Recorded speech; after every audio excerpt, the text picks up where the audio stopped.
আজকে শিলার বাড়িতে এসে ভূতের গল্প জমিয়ে করলাম আমরা সবাই মিলে। তার কারণ কিছুদিন আগে শিলার বাড়িতে দাদু মারা গেছিল, আর সেই নিয়েই আমাদের শুরু হয়ে গেল আলোচনা। করে মানে বসে থাকতো বিড়ালটা।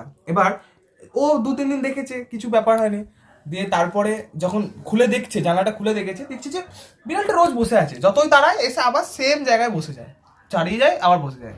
দিয়ে তারপর যখন একদিন তাকাচ্ছে, মানে একদিন ভালো দেখি কি করছে, দিয়ে মানে বিড়ালটা মনে হচ্ছে ওকে আই কন্ট্যাক্টে তাকাচ্ছে, মানে একদম চোখ চোখে যেমন তাকায় না একটা মানুষ, যেমন চোখে চোখে তাকালে হবে সেরকম আর কি মহিলাটার সাথে তাকিয়ে বসে আছে।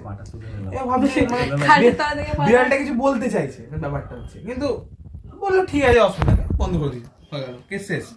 ওরা হঠাৎ ওই বাড়িটা 1 বছরের মধ্যে প্রচুর টাকার মালিক হয়ে যায়, প্রচুর টাকা, মানে ওদের কিছু ছিল না। বিড়াল ধরবো কাল থেকে না ওই বাড়িটায় মানে বলছে এত টাকার মালিক হয়ে যাচ্ছে, বাড়িতে পার্টি হচ্ছে, এই হচ্ছে, মানে বিরাট ব্যাপার, মানে হঠাৎ করে টাকা আসছে, প্রেস রমরমি